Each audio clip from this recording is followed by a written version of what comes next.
Donc voilà, je le démarre.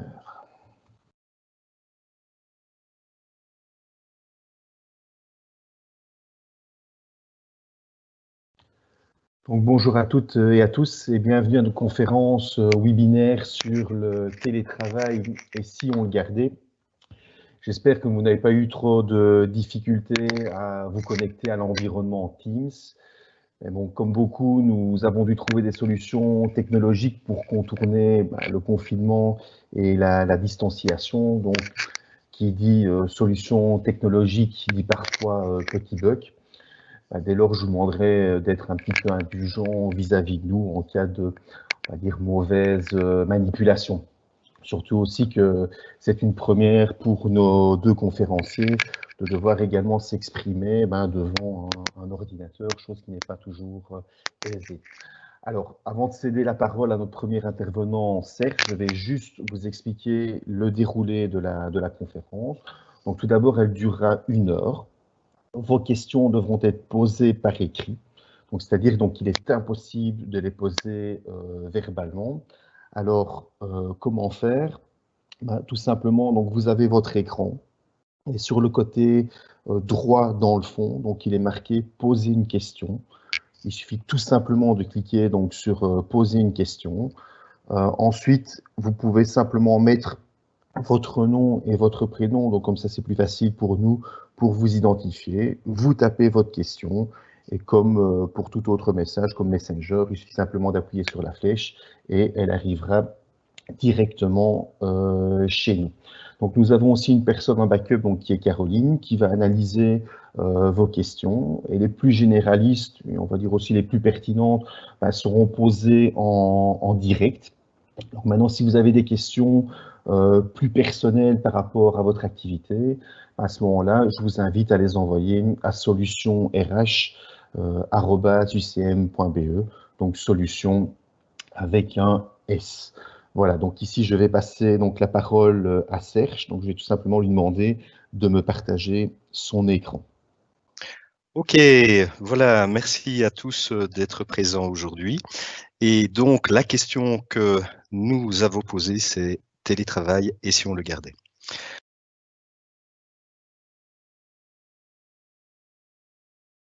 Allô?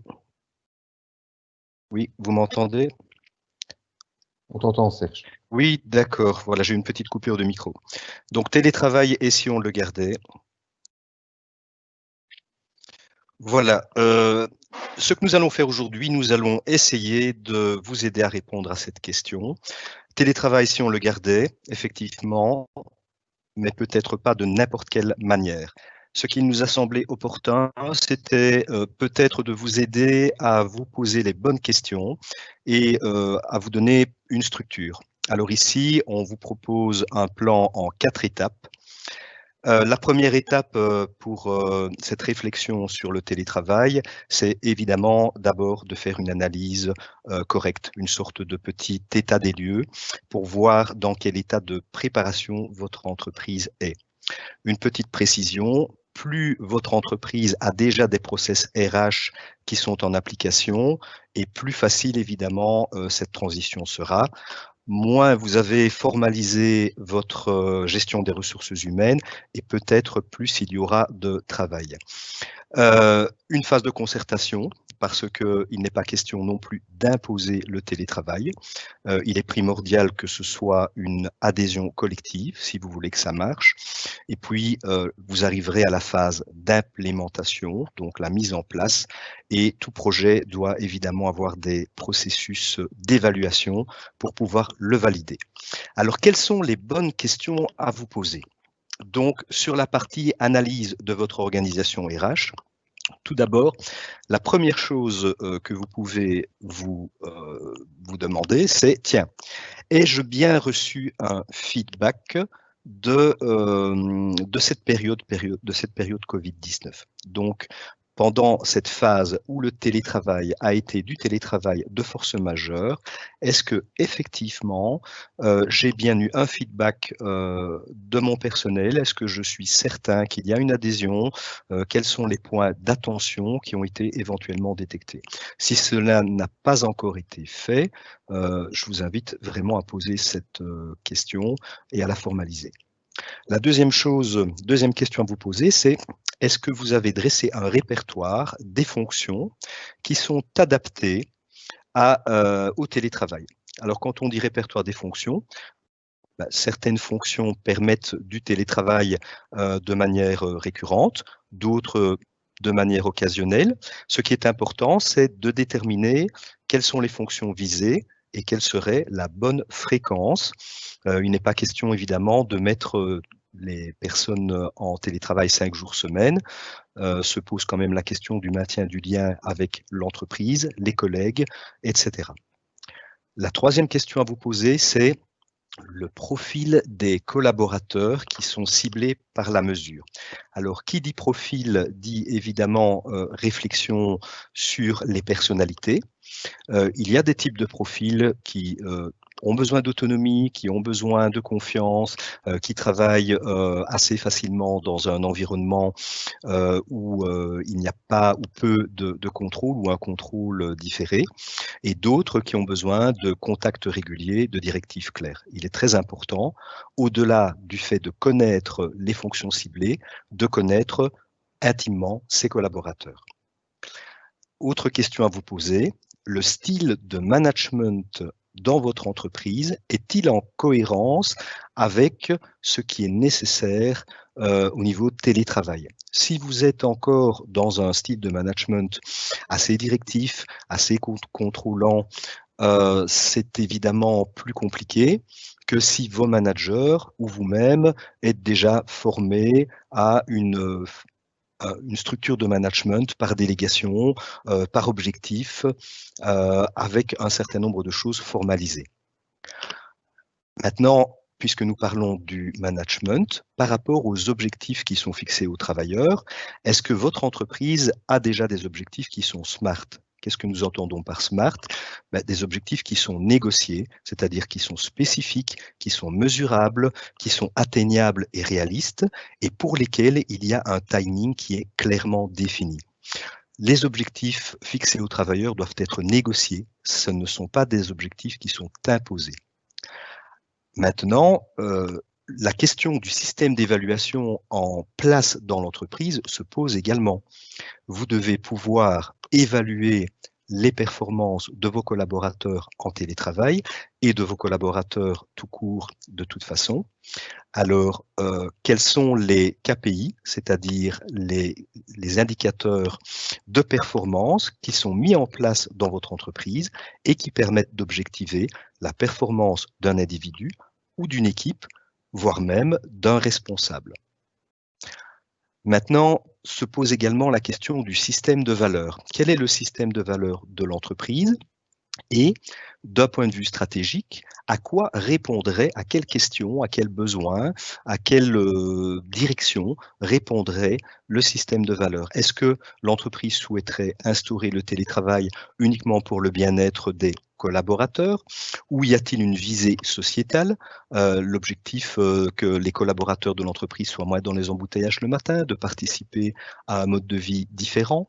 Est-ce que l'entreprise compte communiquer de manière marketing sur sa forme de télétravail, et est-ce que c'est bien un système de valeurs qui est cohérent avec le secteur d'activité? Ensuite, et ce sera abordé dans le détail par ma collègue Catherine, la question se pose de quel type de télétravail. Il y a plusieurs types de télétravail qui peuvent être mis en place. Pour l'instant, vous avez expérimenté une sorte de télétravail de type force majeure. Il sera important de détailler parce que les obligations sont différentes évidemment si vous mettez en place du structurel, de l'occasionnel, etc.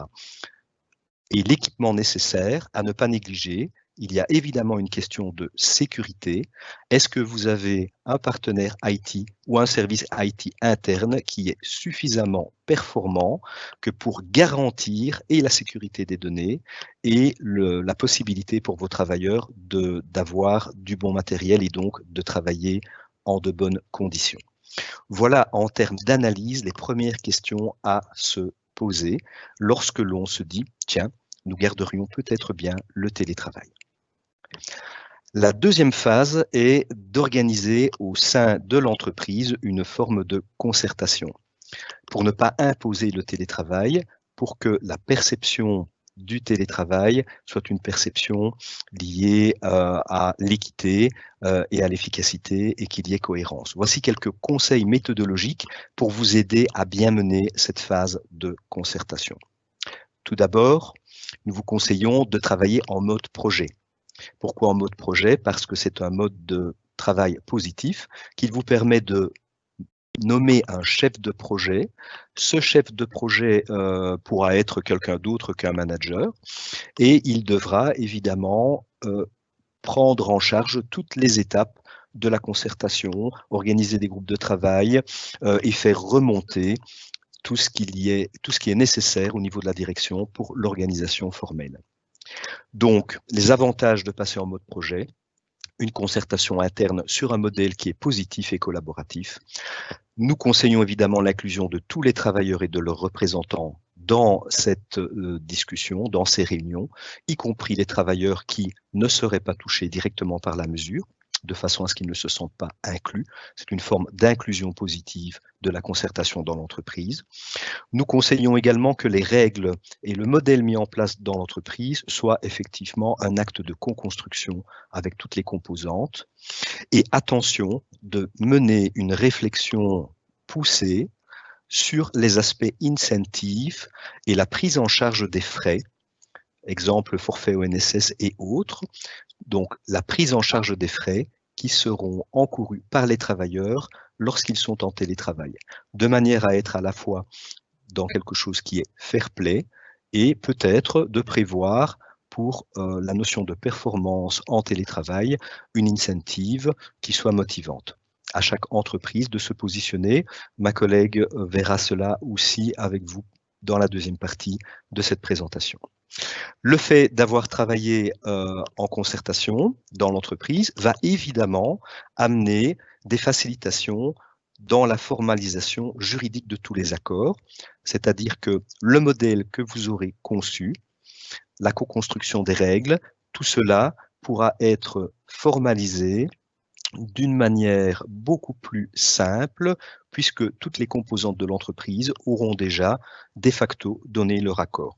Ce sera alors à poser l'acte juridique de transcription.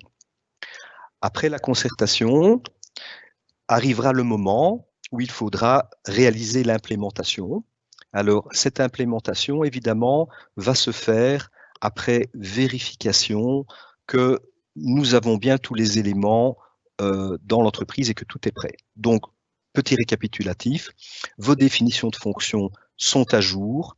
Le temps de télétravail prévu pour chaque collaborateur est bien cohérent et équitable.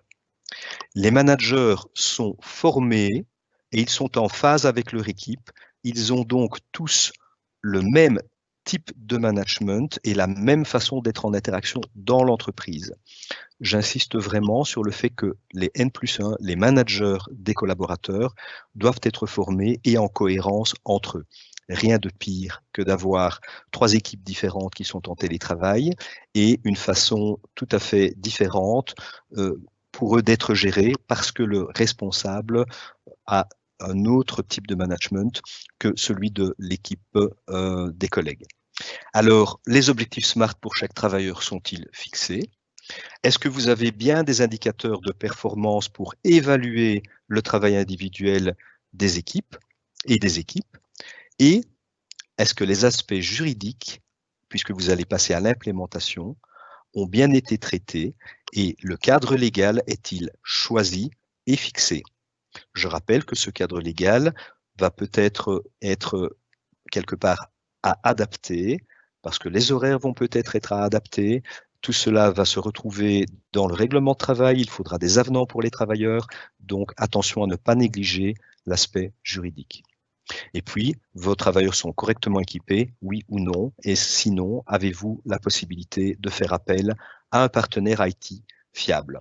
Après, fixez une date symbolique par rapport à la reprise, une date symbolique par rapport à un historique de l'entreprise, ou tout simplement une date symbolique pour vraiment pouvoir démarrer ce nouveau système. Et puis, vous pouvez y aller. Attention, dans tout projet, il faut prévoir une évaluation. Quand le télétravail a démarré et que vous êtes opérationnel, il est évidemment tout à fait important de pouvoir objectiver si c'est quelque chose qui, dans votre entreprise, fonctionne correctement ou pas. Alors, pour prévoir cette évaluation, voici quelques idées, parce que qui dit évaluation dit évidemment critères. Donc, nous vous conseillons de mettre en place un baromètre bien-être et d'effectuer régulièrement des sondages auprès de vos collaborateurs. Il existe d'excellents logiciels pour faire des sondages en ligne, de façon anonyme ou non. Nous vous conseillons de le faire à intervalles réguliers, par exemple 3 mois après le démarrage de votre nouvelle formule de télétravail, et puis 2-3 mois en 3 mois. Un indicateur qui nous semble primordial de suivre de près est le coefficient lié à l'absentéisme. Une diminution de l'absentéisme ou une augmentation serait évidemment des signes que quelque chose est peut-être à revoir ou à analyser. Idem pour le taux de rotation et le taux de rétention du personnel. Si vous avez un taux de rotation de personnel connu et que vous vous rendez compte que, tiens, après une année, vous avez moins de collaborateurs qui vous ont quitté, c'est peut-être un bon signe, c'est peut-être le signe que le télétravail est considéré dans votre entreprise comme étant un avantage, comme n'importe quel avantage lié au travail pour un collaborateur. Et bien entendu, à ne pas négliger, et nous vous conseillons à ce moment-là de faire appel à un service spécialisé ou à votre comptable pour autant qu'il soit qualifié en comptabilité analytique. Le télétravail pour le bien-être, c'est parfait. Le télétravail pour la qualité du travail, c'est très bien. Maintenant, l'entreprise a aussi vocation à réaliser des bénéfices. Il est important de pouvoir objectiver si effectivement le télétravail a amené ou non une augmentation de la productivité chez les travailleurs.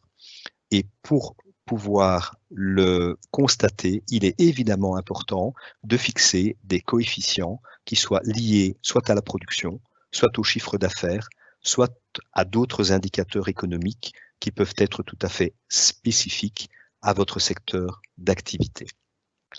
Voilà, le télétravail fera également partie de l'évaluation annuelle qui sera faite, qui doit normalement être faite chaque année si vous avez des processus RH clairs et fiables par les responsables de vos travailleurs. Et la partie télétravail devra évidemment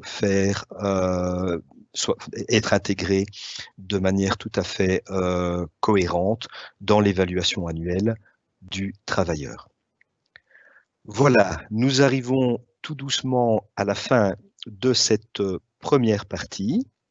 Si vous avez encore des questions, comme mon collègue vous l'a spécifié, solutionrh@ucm.be, nous allons maintenant passer la parole à ma collègue Catherine Rega, qui va aborder les aspects juridiques liés à l'implémentation du télétravail dans votre entreprise.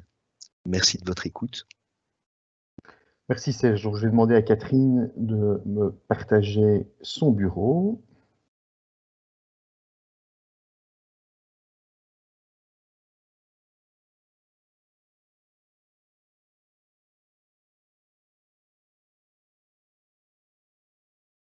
Voilà Catherine, je t'en prie. Ton micro. Voilà. On m'entend? Oui. Bon. Bonjour à tous. Donc moi, je vais aborder les aspects du télétravail, plutôt les aspects juridiques. Donc à cet égard, 7 points importants. Qu'est-ce que c'est que la notion même de télétravail? Quelles sont les différentes formes de télétravail qu'on peut mettre en place? Est-ce que le télétravail est un droit? Quelles sont les formalités que je vais devoir accomplir pour le mettre en place? Quelles sont les conditions de travail, les modalités d'exercice? Est-ce qu'en tant qu'employeur, je dois intervenir dans des frais? Et enfin, quelles sont les conséquences en matière d'accident du travail? Alors, avant tout, le télétravail, c'est quoi? Je ne sais pas si la diapositive passe. Voilà. Donc le télétravail, c'est d'abord et avant tout une forme d'organisation, de réalisation du travail qui va utiliser les technologies de l'information. C'est important, cet élément est important parce que ne sont pas considérés comme des télétravailleurs les personnes qui vont faire des prestations de travail à domicile sans utiliser ces technologies de l'information. Donc, les travailleurs qui, par exemple, effectuent des prestations dans le cadre du secteur du textile sans avoir recours aux technologies de l'information ne sont pas en fait des télétravailleurs, ce sont des travailleurs à domicile, c'est-à-dire une autre forme de réglementation. Alors, le télétravail présuppose aussi que c'est un travail qu'on aurait pu au départ réaliser dans les locaux de l'entreprise, mais qu'on va travailler ou qu'on va exécuter en dehors de ces locaux, mais à la base, c'est un travail qu'on peut effectuer dans les locaux de l'entreprise. Ça veut donc dire que notamment sont aussi exclus de la notion de télétravail ou de télétravailleurs les travailleurs dits mobiles ou nomades. D'accord ? Ce sont des gens dont finalement la mobilité fait partie intégrante de leur prestation de travail. Ben, ce type de personnel n'est pas soumis à la réglementation dont on va parler dans les slides qui suivent. Alors, le télétravailleur va exécuter ses prestations en dehors des locaux de l'entreprise. Ce n'est pas forcément à son domicile. Le télétravailleur pourrait choisir un autre lieu. C'est simplement un lieu que lui-même va décider, mais ce n'est pas forcément son domicile. Et enfin, le télétravail peut être organisé soit de manière régulière, soit de manière occasionnelle. Et donc, ça va introduire le slide suivant sur les différentes formes de télétravail. Alors, deux formes importantes, donc deux grandes formes de télétravail, le télétravail structurel et le télétravail occasionnel. Le télétravail structurel, c'est celui qui va être pratiqué de manière récurrente, permanente, donc ici constante dans l'entreprise, et ce type de télétravail est régi par une convention du Conseil national du travail qu'on appelle la convention numéro 85. Il y a une autre forme de télétravail qu'on appelle le télétravail occasionnel qui, lui, a été instauré de manière plus récente puisqu'il a été instauré par une loi de 2017 sur le travail faisable et maniable. Le télétravail occasionnel, c'est un télétravail qui va être pratiqué dans des circonstances exceptionnelles, c'est-à-dire soit lorsque le travailleur est face à un cas de force majeure, donc une cause indépendante de sa volonté et qui l'empêche en fait de venir prester à l'entreprise, soit lorsque le travailleur va, pour des raisons personnelles, demander à effectuer sa prestation à son domicile ou à tout autre lieu choisi par lui. Alors, c'est important quand même de préciser qu'il y a bien deux formes de télétravail, puisque ces deux formes ne sont pas soumises à la même réglementation, et donc on va d'ailleurs les aborder au fur et à mesure des slides suivants. Petite particularité, nous sommes dans un contexte particulier puisque nous connaissons la crise du coronavirus. Et dans le cadre de cette crise du coronavirus, le gouvernement a mis en place des mesures sanitaires, nous demandant notamment d'organiser le télétravail au sein des entreprises. Alors, le télétravail que je vais appeler télétravail Corona, finalement, c'est un télétravail qui reste occasionnel. Donc, il répond en fait à la définition du télétravail occasionnel, même si, étant donné la durée du confinement que l'on connaît actuellement, il s'étend sur une certaine période. Il reste quand même du télétravail dit occasionnel. Le télétravail est-il un droit ? Le principe, c'est non. C'est-à-dire que ce soit du télétravail structurel ou que ce soit du télétravail occasionnel, dans les deux cas, les deux parties doivent se mettre d'accord sur le fait de pratiquer ce genre de prestation de travail. Donc, le principe, c'est que le télétravail n'est pas un droit. Je reviens simplement quand même à nouveau par rapport au contexte particulier que l'on connaît, puisque dans le cadre du corona, c'est vrai qu'il y a un côté un peu plus coercitif qui a été mis en place, étant donné que le gouvernement a imposé le télétravail dans tous les secteurs non essentiels, et en tout cas pour les fonctions qui s'y prêtent. Dès lors que les fonctions ne s'y prêtaient pas, les employeurs avaient l'obligation alors de respecter les mesures de distanciation sociale. Donc c'est vrai que dans ce contexte particulier du coronavirus, le télétravail a une connotation un peu plus coercitive pour les employeurs, mais en dehors de ce contexte particulier, le télétravail n'est donc pas un droit. Il faut donc que les deux parties se mettent d'accord pour le mettre en place. Alors, concrètement, je veux mettre en place du télétravail. Qu'est-ce que je dois faire? Quelles sont les formalités que je dois accomplir? Suivant le type de télétravail que j'entends mettre en place, les formalités ne sont pas les mêmes. Je vais d'abord donc parler du télétravail structurel. Donc, concernant le télétravail structurel, la convention numéro 85 impose à l'employeur de fixer, d'établir un écrit individuel, et cela au plus tard au moment où le télétravail va commencer. Donc ici, on est dans une obligation d'un écrit individuel. Ça peut prendre la forme d'une convention individuelle ou d'un avenant au contrat de travail. Alors, la CCT numéro 85 ne parle que de cette obligation-là. Rien n'empêche évidemment l'entreprise, par ailleurs, de renseigner l'ensemble des règles qui vont régir le télétravail structurel en adaptant son règlement de travail ou en concluant une convention collective d'entreprise. Cet écrit individuel doit contenir un ensemble de mentions obligatoires, et notamment la fréquence du télétravail, les jours pendant lesquels le télétravail va être organisé, ainsi que les jours et heures pendant lesquels la présence à l'entreprise est requise. On va également devoir reprendre les moments pendant lesquels le télétravailleur doit être joignable, et par quels moyens? Par email, par téléphone, il faudra le définir. On va devoir également reprendre le moment pendant lesquels le télétravailleur va pouvoir avoir accès à un support technique, puisque l'employeur a l'obligation, dans le cadre d'un télétravail structurel, d'organiser un support technique en cas de panne par rapport aux équipements informatiques mis à disposition du télétravailleur. Cet écrit individuel va également devoir contenir les modalités de prise en charge des différents coûts liés aux équipements, donc les coûts de communication notamment, qui sont liés au télétravail. Et ça, j'y reviendrai tout à l'heure, puisque dans le cadre du télétravail structurel, l'employeur a bien une obligation d'intervention en matière de coûts et de frais liés au télétravail.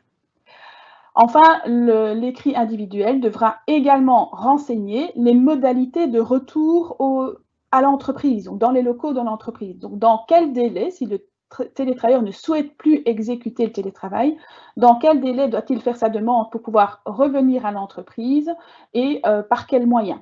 Et enfin, cet écrit individuel devra également renseigner donc, le lieu choisi par le télétravailleur pour exécuter ce fameux télétravail. Alors, outre cet écrit individuel, la CCT 85 demande en fait aux employeurs de procéder à une concertation préalable avec les organes de concertation, si vous avez évidemment des organes de concertation au sein de votre entreprise. Notamment, une concertation préalable du comité pour la prévention et la protection au travail est requise. Pourquoi? Parce que le télétravail peut effectivement avoir des conséquences importantes sur le bien-être des travailleurs et notamment sur l'isolement du travailleur. À cet égard, il faut savoir que la convention numéro 85 demande à l'employeur de prendre des mesures pour éviter l'isolement du travailleur et notamment, donc ici, des mesures pour permettre aux télétravailleurs d'avoir accès aux informations de l'entreprise, d'avoir accès aux collègues, donc de pouvoir les rencontrer, et notamment de limiter aussi le nombre de jours de télétravail pour justement limiter cet isolement. C'est aussi important de se dire que la concertation avec le CPPT est notamment importante aussi par rapport au droit à la déconnexion, puisque depuis 2018, nous avons une loi du 30 mars 2018 qui reconnaît en fait aux travailleurs le droit à être déconnectés, puisque nous sommes de plus en plus dans une société où nous sommes hyper connectés avec les moyens informatiques que nous connaissons. Alors, outre la consultation du CPPT, Quand vous disposez d'un conseil d'entreprise ou si vous n'en avez pas d'une délégation syndicale, la CCT 85 impose que vous vous concertiez préalablement avec l'un ou l'autre de cet organe si vous comptez au moins 50 travailleurs parce que, à nouveau, le télétravail peut avoir des conséquences au niveau de l'organisation du travail de votre entreprise et au niveau également de l'emploi au sein de votre établissement. Donc ça, c'était pour le télétravail structurel. Concernant le télétravail occasionnel, là, la loi de 2017 dit simplement que pour pouvoir bénéficier d'un télétravail occasionnel, le travailleur doit faire préalablement une demande à l'employeur en disant là, je souhaite partir demain éventuellement en télétravail. Lors de sa demande, qui ne doit pas forcément être écrite, le télétravailleur devra dire quelle est la raison pour laquelle il demande du télétravail occasionnel. Suite à cette demande, l'employeur pourra accepter ou refuser, et s'il refuse, il devra le faire par écrit en expliquant les raisons, et ce, dans le délai le plus rapidement possible. Alors ça, c'est ce que la loi de 2017 mentionne. Elle mentionne par ailleurs la possibilité, non pas l'obligation, mais la possibilité de fixer un cadre plus général via soit le règlement de travail, soit via une convention collective d'entreprise. Alors c'est une possibilité, certes. Étant juriste, je suis plutôt d'avis de recommander la fixation de ce cadre puisque ça va permettre beaucoup plus de transparence, de clarté et donc ça va éviter des questions inutiles ou des tensions inutiles si évidemment on est confronté à diverses demandes et donc les règles seront claires pour tout le monde. Alors, en matière de modalités d'exercice, le principe de base, c'est qu'un télétravailleur ne doit pas être discriminé par rapport à un travailleur ordinaire. En d'autres termes, les conditions de travail de cette personne doivent être similaires à celles d'un travailleur ordinaire en termes de charge de travail, en termes d'accessibilité à la formation, en termes d'évolution de carrière, en termes de système d'évaluation et aussi d'accès à son droit collectif, c'est-à-dire de pouvoir prendre contact notamment avec les représentants des travailleurs. Donc le principe, c'est pas de discrimination, égalité de traitement par rapport aux conditions de travail en général. Alors ce principe ne veut pas dire qu'on ne doit pas ou qu'on ne peut pas fixer à travers le règlement de travail ou des accords collectifs ou même un avenant individuel des règles particulières, des spécificités liées au simple fait que le télétravail en lui-même est une forme particulière de travail. Et donc, notamment, on pourrait fixer des règles particulières concernant les modalités de rendre des comptes sur le travail que l'on a effectué au cours de sa journée de télétravail ou par rapport aux tâches qu'on va demander aux télétravailleurs de faire dans le cadre d'un télétravail.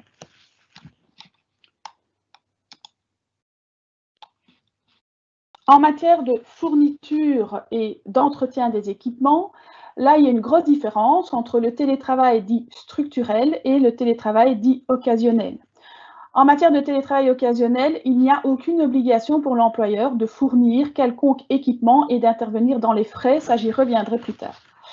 En matière de télétravail structurel, l'obligation de l'employeur est tout autre, puisque l'employeur va non seulement devoir fournir, installer et entretenir les équipements nécessaires à la mise en place du télétravail. Donc, éventuellement, évidemment, ordinateur, peut-être donc abonnement à Internet, prise en charge des téléphones, j'y reviendrai. L'employeur a également l'obligation de fournir un service d'appui technique et c'est pour ça que tout à l'heure, je vous disais, dans le cas de la rédaction d'un avenant ou d'une convention individuelle, on va devoir notamment mentionner quand le télétravailleur a accès à ce service technique. L'employeur doit payer la rémunération afférente à la journée si, par hasard, lors de sa journée, le télétravailleur est confronté à une panne informatique ou lorsqu'il est confronté à un cas de force majeure. L'employeur devra également permettre aux télétravailleurs d'être formés suffisamment afin qu'ils puissent correctement utiliser les équipements qui sont mis à sa disposition. Et enfin, il devra prendre exclusivement à sa charge les coûts de connexion, de communication liés au télétravail, ainsi que tous les dommages qui seraient occasionnés aux équipements utilisés. En ce qui concerne les remboursements de frais, je reviendrai à cela un peu plus tard. En matière d'horaire de travail, alors ça c'est un petit peu particulier, que ce soit du structurel ou de l'occasionnel, il faut savoir que on précise que le télétravailleur va gérer l'organisation de son travail dans le cadre de la durée du travail de l'entreprise. Le télétravailleur contrairement aux autres travailleurs ordinaires qui effectuent leurs prestations dans l'entreprise, n'est pas soumis à la règle de la loi du 16 mars 71 sur le travail qui fixe les limites en matière de durée du travail, l'obligation d'octroyer des pauses, le respect des horaires de travail. Donc c'est vrai que c'est une particularité, alors c'est peut-être un oubli législatif, mais à ce jour en tout cas, le télétravailleur n'est pas visé par cette loi qui est une loi protectrice des droits du travailleur en matière de temps de travail. Cela étant, à partir du moment où ils ne sont pas visés par cette loi, ça veut dire qu'un télétravailleur qui effectue des heures en plus dans le cadre de sa journée, en plus de la valeur moyenne d'une journée, ne peut revendiquer en fait auprès de son employeur le paiement d'heures supplémentaires. D'un autre côté, c'est pour ça aussi que dans le règlement de travail, on ne fixe pas les horaires de télétravail, d'accord, puisque le télétravailleur va gérer l'organisation de son travail comme il veut dans sa journée, sans être tenu spécifiquement à un horaire. Cela étant, dans la convention individuelle, il est toujours possible, via la mention obligatoire, de renseigner les temps ou les périodes pendant lesquelles le travailleur doit être accessible. Donc, on ne renseigne pas un horaire de travail, on renseigne une période d'accessibilité du télétravail.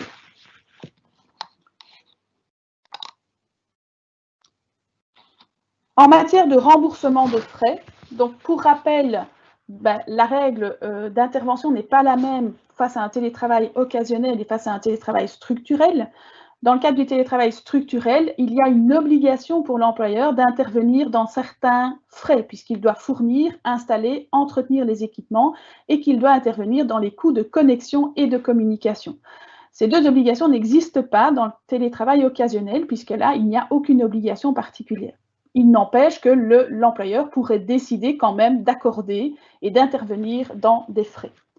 Alors, quand on décide d'intervenir, soit parce qu'on décide de le faire dans le cadre de l'occasionnel sans y être tenu, soit parce qu'on y est contraint dans le cadre du télétravail structurel, il y a différentes manières de faire. Soit on va fournir les équipements, donc je fournis l'ordinateur, je fournis le téléphone, je prends à ma charge l'abonnement Internet ou mobile du travailleur.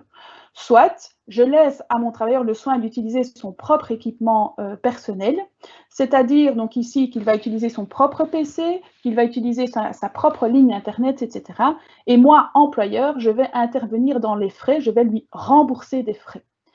Le remboursement de frais peut se faire de manière sur base de justificatifs réels, soit il peut également se faire sur base forfaitaire. Attention toutefois que l'ONSS et le fisc n'acceptent pas tout et n'importe quoi en matière de remboursement forfaitaire. Alors, non seulement ils n'acceptent pas tout et n'importe quoi, mais en plus, ils ne sont pas d'accord sur les mêmes montants de remboursement forfaitaire.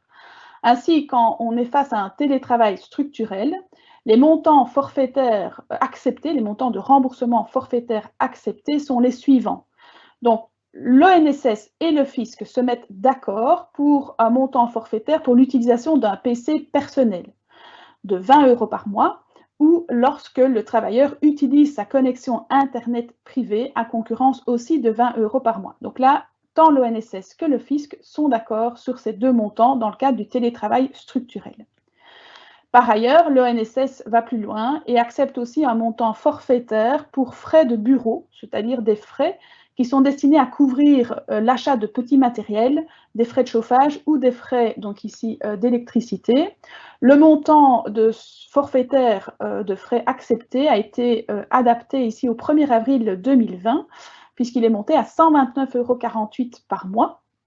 Alors, l'ONSS laisse aussi la possibilité d'un autre montant forfaitaire qui est 10% de la rémunération brute du travailleur, mais limité évidemment à la partie du salaire consacré au télétravail. Donc, si je télétravaille un jour, je vais prendre évidemment 10% de la rémunération brute de cette journée. Alors, quel montant prendre, 129 ou les 10%, on peut faire la comparaison entre les deux montants et prendre le plus intéressant. Mais à nouveau, je rappelle, c'est un montant qui n'est validé que par l'ONSS. Le fisc ne se positionne pas sur le sujet. Et donc, si on veut octroyer des frais de bureau pour avoir une validation fiscale, il faudra demander une décision auprès du service des décisions anticipées du SPF Finance. Au niveau du télétravail occasionnel, là, les montants forfaitaires, donc on retrouve les deux montants de 20 € par mois pour l'utilisation d'un PC personnel et pour l'utilisation d'une connexion Internet privée.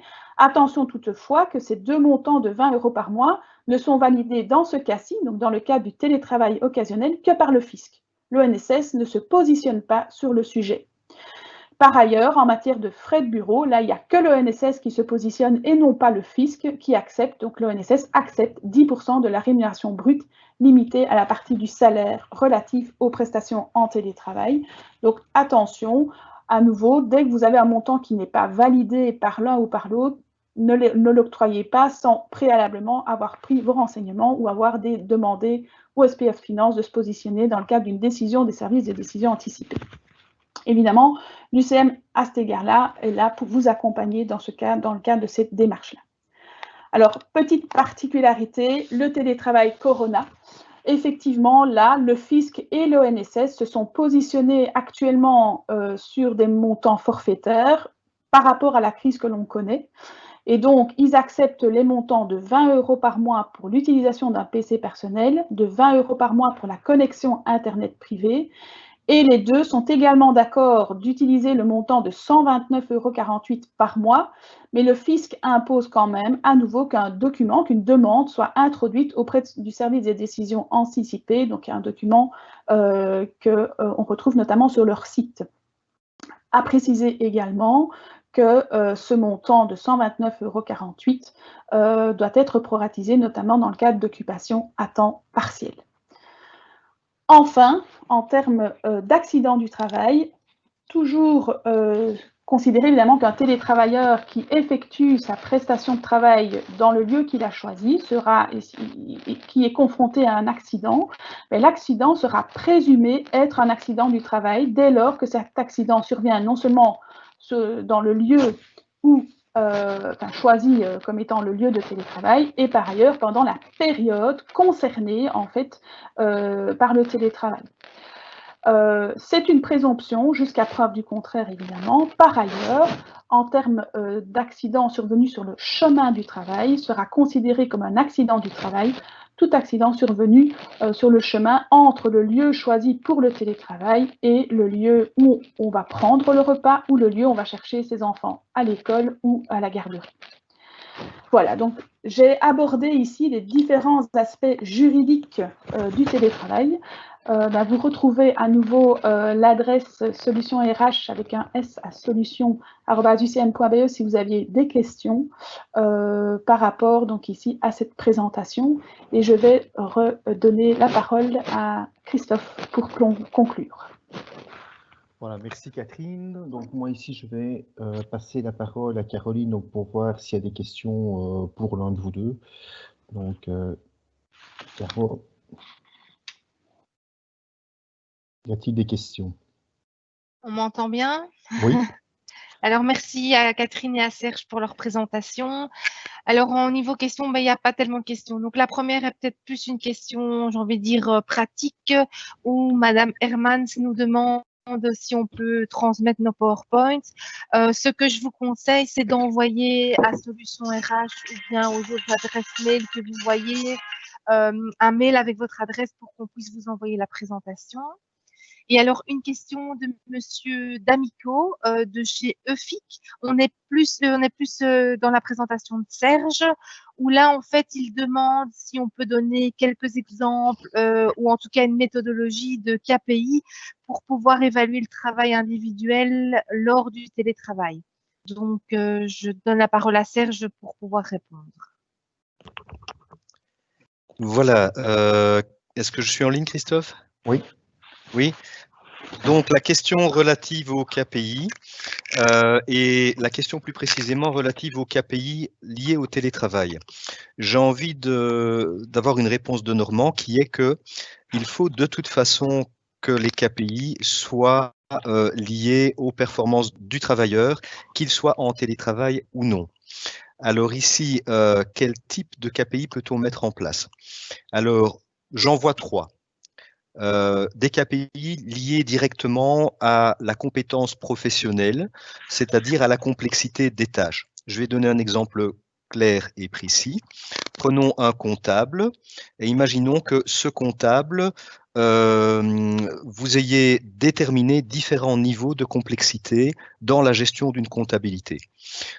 Un comptable débutant avec un certain nombre de tâches qu'il doit être capable d'accomplir. Un comptable de niveau moyen et un comptable avec une performance plus importante que l'on va qualifier de senior. Vous allez évidemment pour chacun des niveaux lister un certain nombre de tâches que le travailleur doit être capable d'accomplir de manière correcte. Eh bien, c'est ça qui va être votre critère d'évaluation. Par exemple, si on prend un KPI lié à la compétence professionnelle.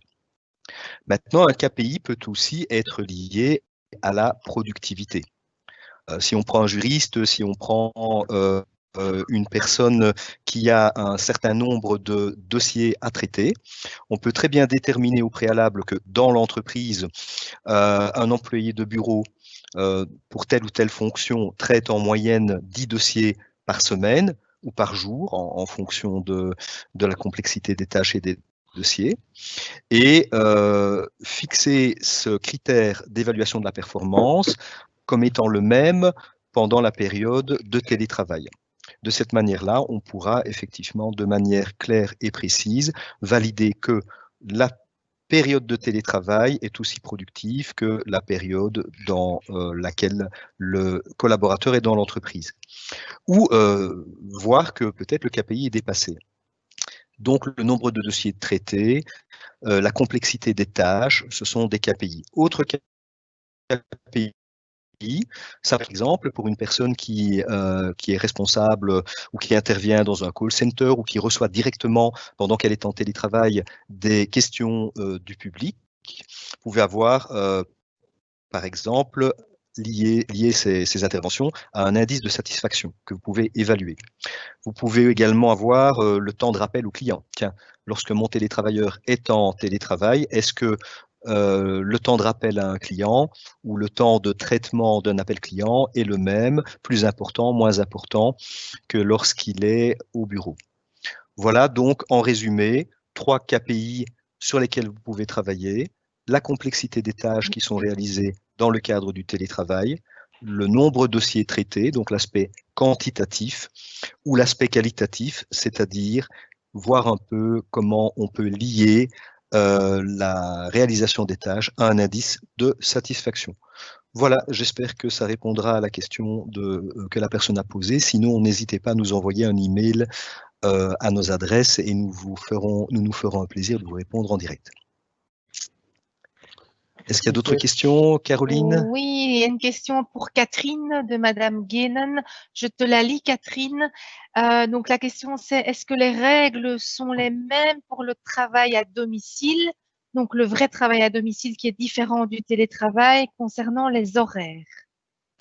Alors, donc, on m'entend, Alain, oui. Donc, les règles ne sont pas les mêmes, la réglementation est différente. Donc, par rapport à la question, si elle a une question spécifiquement par rapport au travail à domicile, il faudrait alors peut-être qu'elle envoie sa question ou son cas spécifique à solutionrh@ucm.be pour qu'on puisse analyser, parce que la réglementation est effectivement différente, quoi.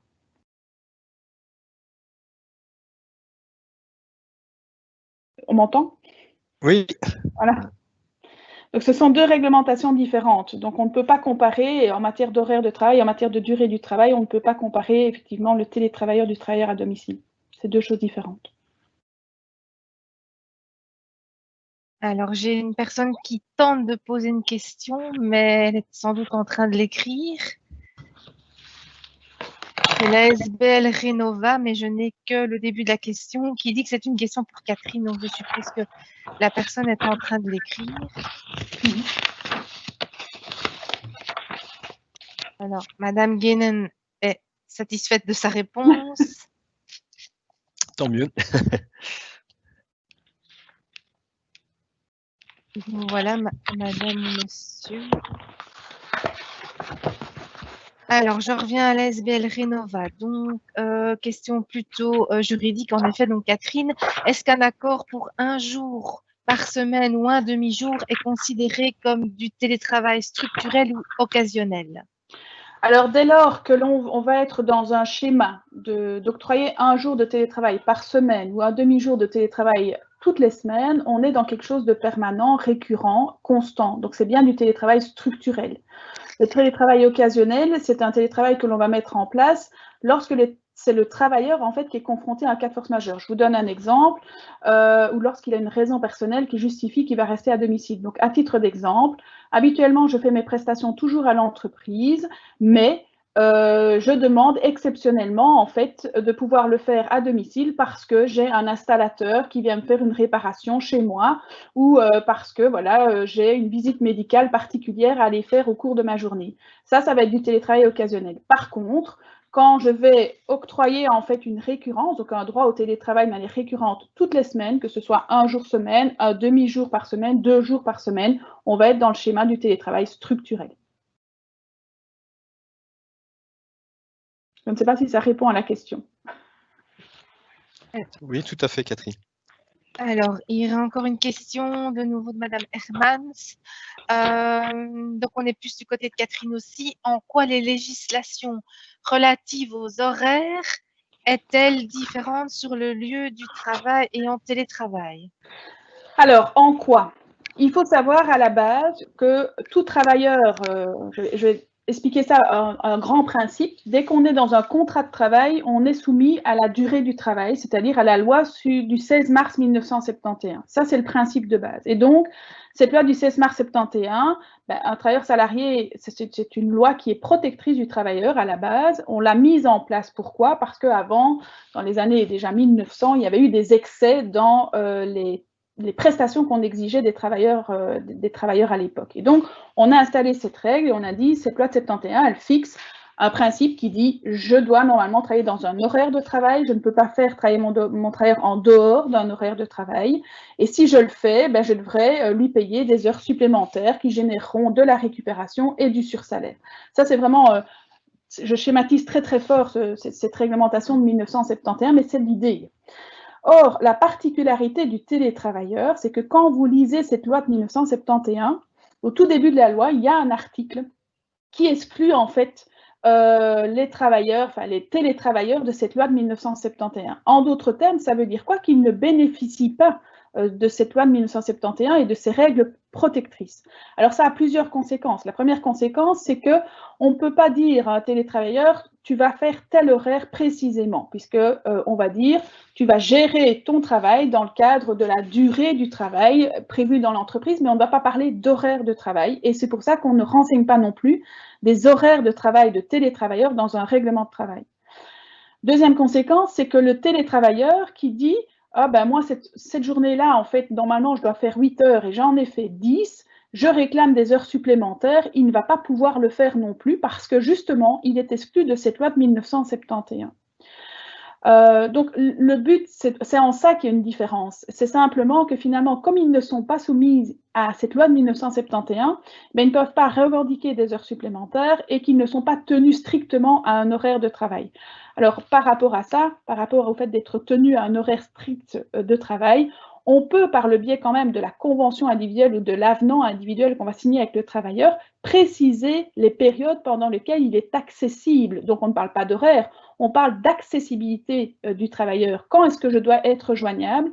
Et cet objectif, l'objectif à travers évidemment cette mention, c'est de ne pas se retrouver dans une situation où la personne va dire je fais du télétravail et je vais faire mon télétravail, je caricature très fort, mais la nuit, alors qu'en réalité l'entreprise est essentiellement une activité de jour. Donc ça ne va pas intéresser l'employeur d'avoir quelqu'un qui fait effectivement des prestations de nuit en télétravail. Donc pour éviter ça, dans la convention individuelle, on va pouvoir dire le télétravailleur doit être joignable entre telle période et telle période.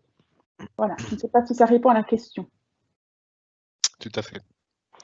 Alors, encore une question au niveau horaire de Madame Régou qui me demande, puis-je demander à mes travailleurs de faire 7 heures de travail sur leur journée, quel que soit l'horaire, puisque je ne puis légalement demander de faire un horaire 8-16?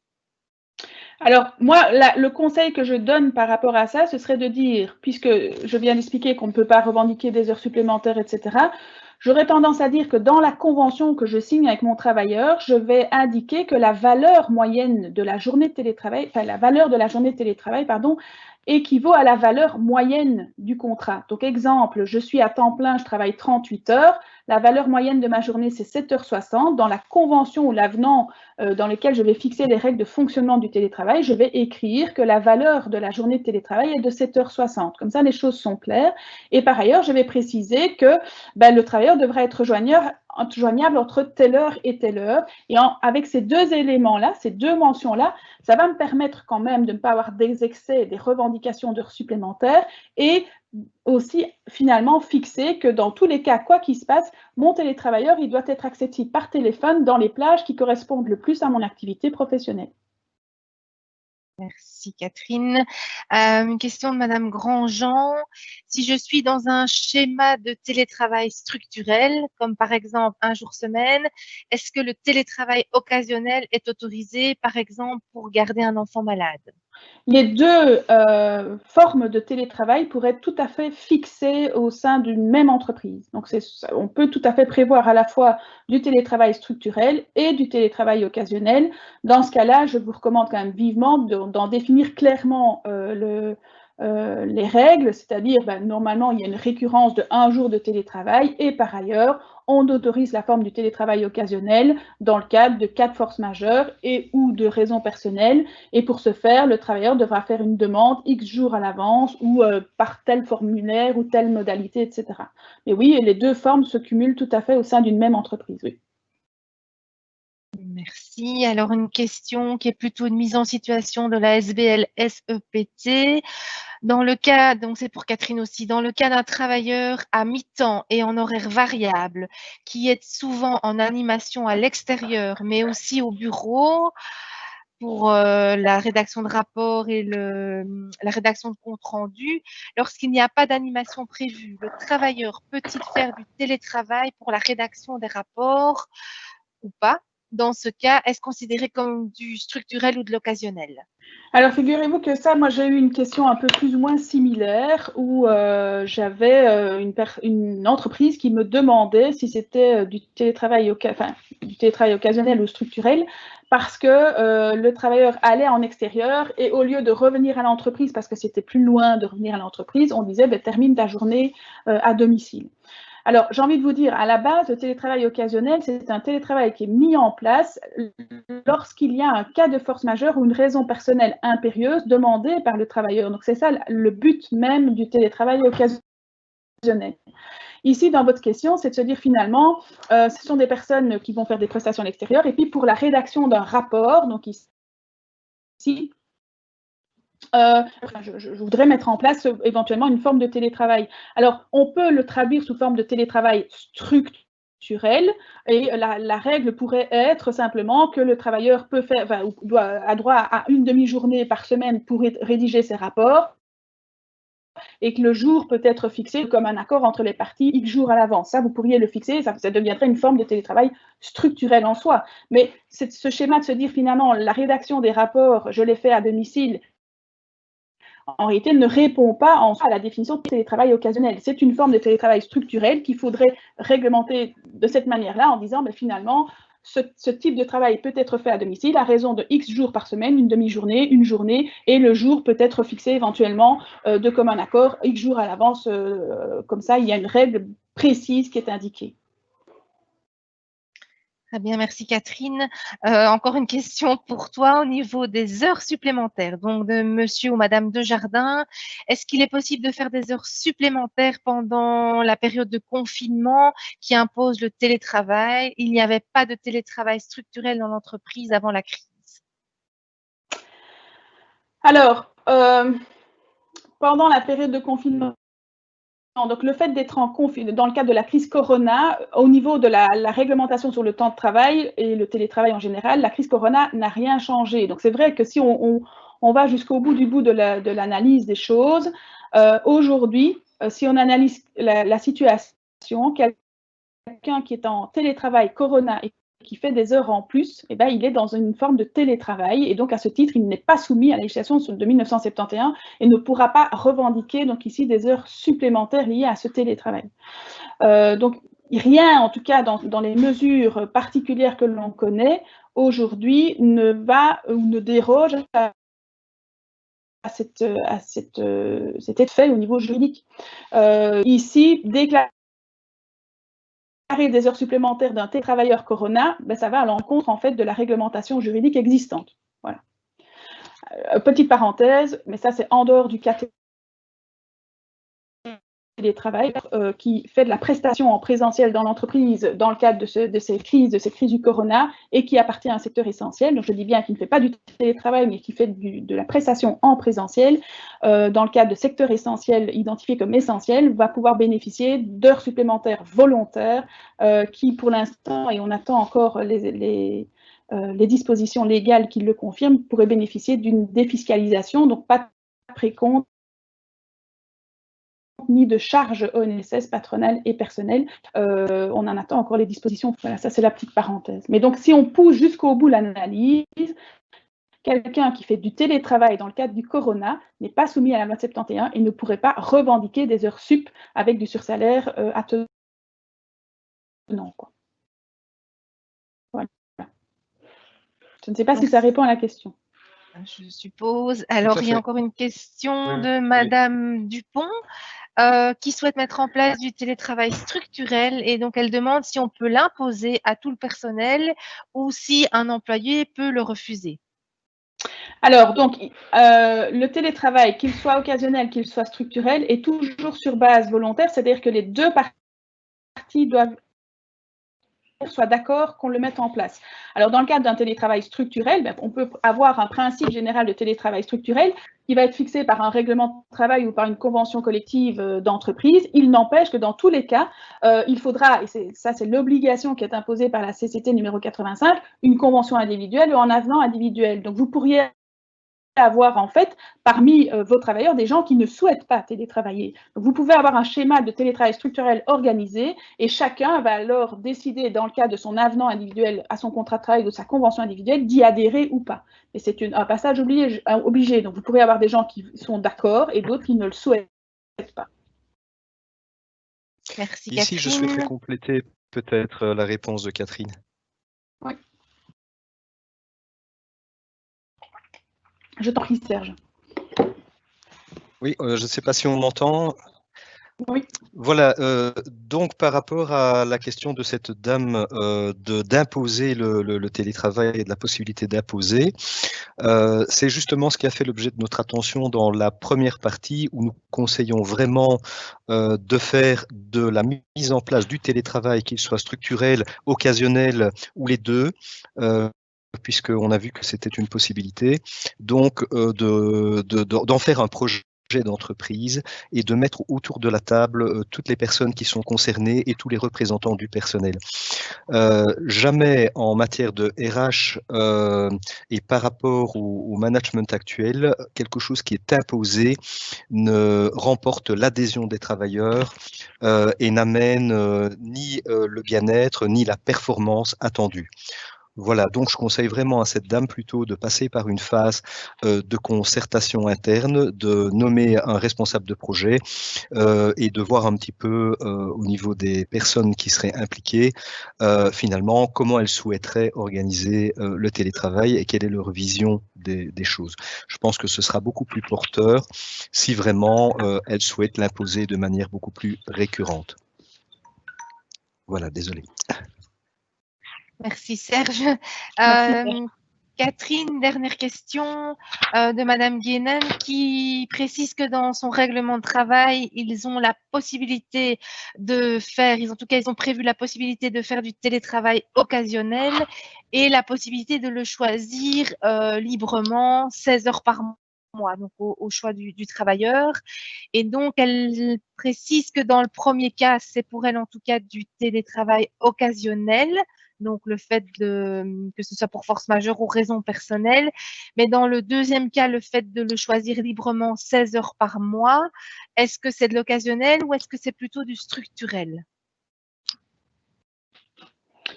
Ben, en fait, la question de savoir si c'est de l'occasionnel ou structurel, c'est que l'occasionnel est justifié pour une raison à la base. D'accord? Donc, je suis en télétravail parce que j'ai un cas de force majeure ou parce que j'ai une raison personnelle qui me demande de rester à domicile.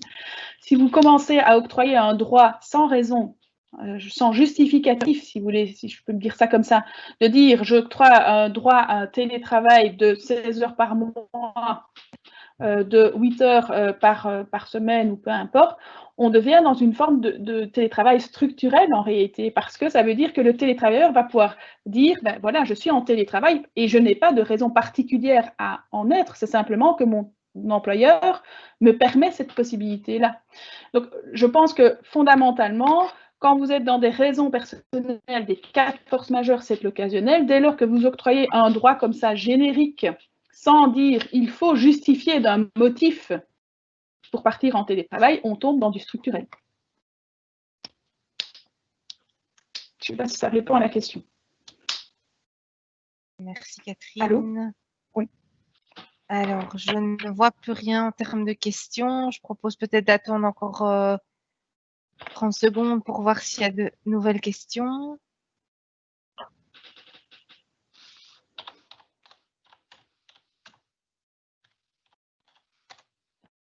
Alors,